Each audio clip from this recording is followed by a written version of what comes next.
Ah, nostalgia. A sentimental longing or wishful affection for the past. Typically for a period or place with happy personal associations. Yeah, I googled it. Judge me. But anyways, I'm pretty sure all of us, late teens or young adults at least, can name a couple of things off the top of our heads that made our childhood an absolute paradise. Whether it's TV shows, games, or toys. Or better yet, it could be something random like items from a commercial. Like Zoo Pals. I'm pretty sure every early 2000s kid knows what this is. And the crazy part is, most of us didn't even need to own one to know what these were. Rather, it was the commercial that made our childhoods.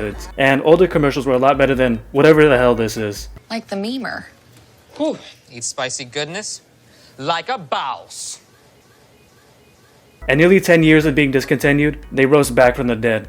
Ignore that. And hopefully, they bring back the commercial as well. But that's just me though. And we can't forget about the game consoles from our childhood. Unlike most early 2000s kids, I had a Super NES as my first console. And it used to be my sister's, but it was basically passed down onto me. I would play games like Mario Paint or Pac-Man 2, but I didn't play these games very often. Mostly because I couldn't draw, and Pac-Man 2 would scare me because of the witch lady. I mean, look at her. She's hideous! And she still kinda scares me, even now as a 6'4" bodybuilding Giga Chad. But the really good games were Super Mario, Donkey Kong, and Mortal Kombat 2. Yeah, that was a good shit right there. The only problem I have with the Super NES though is the fact that it doesn't save. So in order to fully complete a game like Super Mario World, you'll need to leave your console on, so you don't lose your progress. And a moment of silence for the people that suffered power outages when leaving their Super NES on.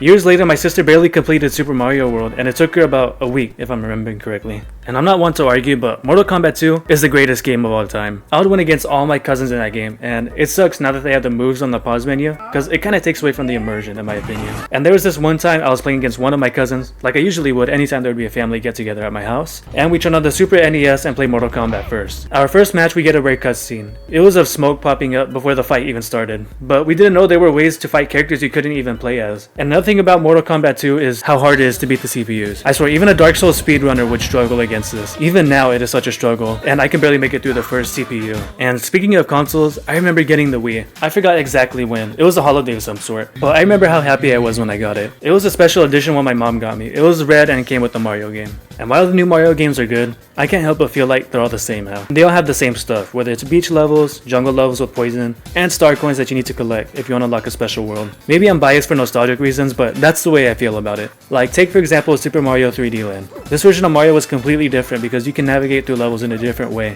And yeah, you're probably thinking, isn't Mario 64 the exact same? Short answer, no. And this is mainly because of the fact that there aren't as many power-ups and star coins. And plus, you need to get enough stars to unlock another level. And I'm gonna go a little off topic right now, but Mario is a simp. I don't use that word lightly, but that's what he is. We all know Peach wants that Bowser dick.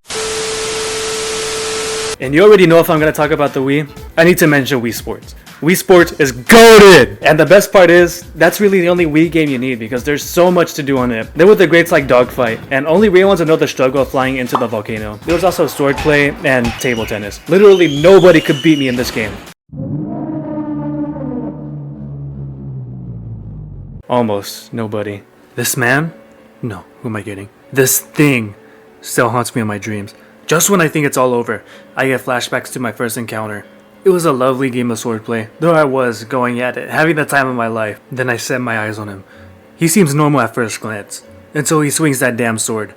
He hit me before I even had the chance to react. I felt the impact of that sword through the screen. I had no other choice but to play people in table tennis. However, a couple of games in, I seen those menacing eyes of his, as they look right into my soul. There is no other explanation except that he is no man. He's a monster. And I have to accept the fact that he will follow me everywhere I go.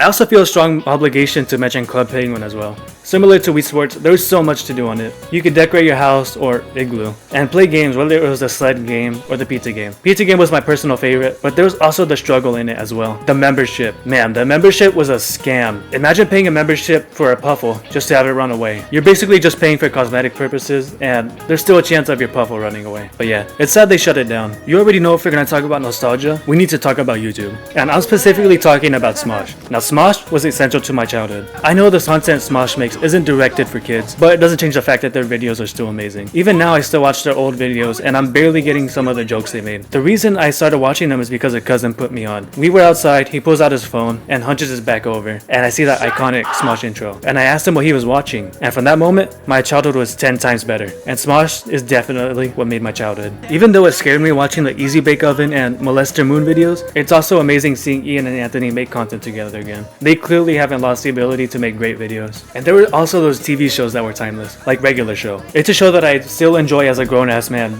just as much as I did when I was younger. Muscleman is for sure one of my favorite characters, just because of those my mom jokes he makes. No matter how many times you say it, it's always the funniest shit I've heard. And similar to Mario, Mordecai is a simp. And I'm not gonna lie, he would have had his chance with Margaret in that one episode if he wasn't so damn musty. Hop off the call with your Discord kittens and go outside. But take care of your must first. Another show that was timeless is Impractical Jokers. Now, I absolutely love this show. I accidentally came across a channel that plays it basically 24/7, and I just couldn't stop watching. It's so hard choosing a favorite Joker considering they're all funny, but I would have to choose between either Joe or Q. And a couple of months ago, I was watching the whole series, and Q started off as sort of awkward. But then, as the show progressed, he became more and more social, which is something I find astonishing to be able to see his progress throughout the years. So yeah, in other words, please take me back, I won't take it for granted again. And have a good day or night, wherever you're from.